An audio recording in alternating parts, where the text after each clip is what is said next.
You ask Tiger to solve.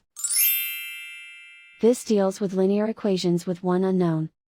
The final result is x equals 16. Let's solve it step by step.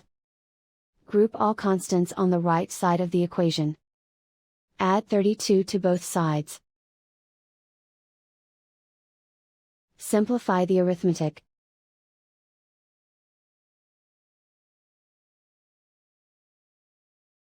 Isolate the x. Divide both sides by 7. Simplify the fraction. Find the greatest common factor of the numerator and denominator. Factor out and cancel the greatest common factor. And so the final result is x equals 16.